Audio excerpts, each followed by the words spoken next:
Welcome to Aging Untold. Today we're tackling one of the hardest jobs in caregiving, the healthcare decision maker.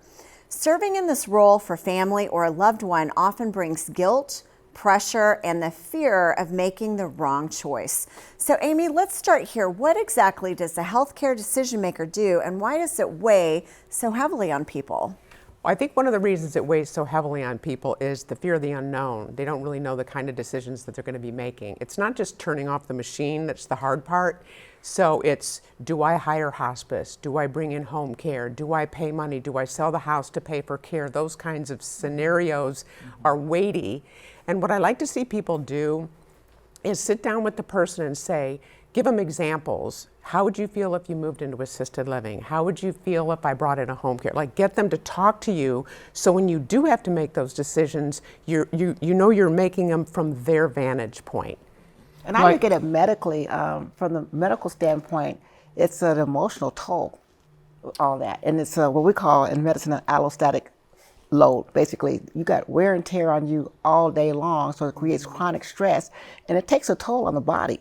You know, what happens if you never got a chance to reset? Oh, it's horrible, because you're trying to make decisions and you're being judged on every decision you're making. There's always somebody that's sitting back thinking that you're doing it wrong, or telling you that you're doing it wrong, and vocalizing what their opinion is. You're trying to honor the person that's given you the rights to do this. Right. And then everybody else is judging you in the process. And you're dealing with your grief. You're dealing with your own grief. You're losing somebody that you love. And oftentimes you have siblings and maybe your children, if there's adult grandchildren in the mix and you're the child, that are literally telling you what you're doing is wrong, because hope is in the picture. Yeah. We always hope that they're going to get better. We always hope for a different outcome. I remember taking care of my dad, and I saw him kind of wavering, and I had to turn away because I couldn't stop crying. Yeah. Watching him kind of be not the man that he used to be. Exactly. And you're right, Sam, it's very, very painful. Yeah, all options in this are going to hurt. Every option that you make is going to hurt. And then the hardest part, I know because I've been in the position, is the judgment that you face from the people that should be supporting, and that's the hard part.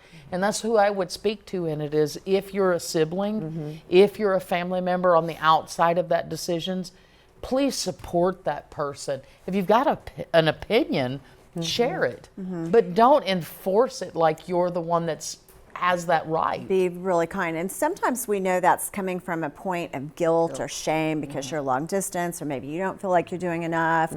But sometimes too, it's that old sibling rivalry where you're kind of judging the younger, the older person, or their motives. And that's really a very painful thing for people to deal with, and it just makes the job so much harder. And you're really, you know, when you're a caregiver like that, to the point that you have anticipatory grief, you are mourning someone that's still there. Right. And I think the crying is really helpful, because sometimes people feel an emotional disconnect, and that's just the brain's response to the trauma.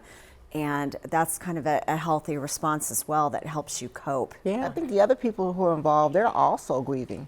And sometimes they don't know how to express it, but they're just latching out because they're angry also. Well, and they don't recognize that. Anger is a stage of grief. Right. Exactly. And lots of times we'll see the anger stage really prevalent before the loss, before the sadness. It's I'm angry, I'm losing this person. And who am I going to be angry at? The person that's making the decisions that could lead to that loss a little quicker. This is why I'm truly an advocate of not using your family in that position. I really am. There's already too many emotions going on, and I teach it. I understand why. I've been the family person making the decisions, but I'm truly an advocate of getting an outside person to make those decisions. Include your children, include your grandchildren, or your spouse, whoever, but don't put that person in that position. The other thing to think about is, who are you? How's your self-awareness? Are you conflict averse? Are you passive? Are you a bully? Are you kind of know yourself to know, what do I need to counter my own personality temperament? Like, get some support. Right. Well, I think the other thing too, the emotional toll, we get so focused on the patient that we lose sight of the caregiver. You see, and that toll is really, really, really damaging them physically. Yeah. So, I mean, think of it like they never get a chance to reset. Think of their body like the cell phone. You know, the stress is just draining it all day long. They You say there's- cannot not recharge yourself. They say that there's a real toll on just your own lifespan too, because it was so hard. And it's the worrying. And the not worrying. It's not the physical, it's the worrying. And it's not just the caregiving, but their other key relationships, their career, their job, their future, the retirement, all these things could be creating a lot of extra pressure as Yeah. well.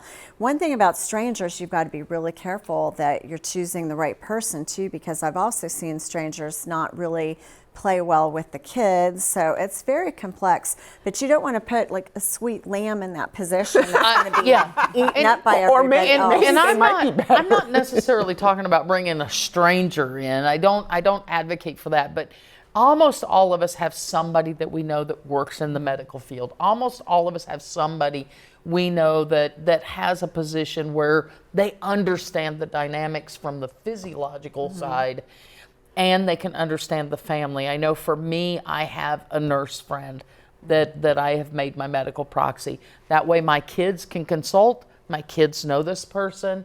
But what happens if you put your child in the position and their child, your grandchild, questions them? What happens then? You're almost setting yourself up for family hurt. Well, And I would also temper it, because I don't disagree with you. I think there's a valid point there. But then there's other families that they would be really hurt because they can handle it. And I do have the wherewithal. So I think what I love about this is that one size doesn't fit all. That Exactly. You can find a scenario that works, but I think what you're pointing out is be careful who you ask, because you want them to stay there in it for the long haul.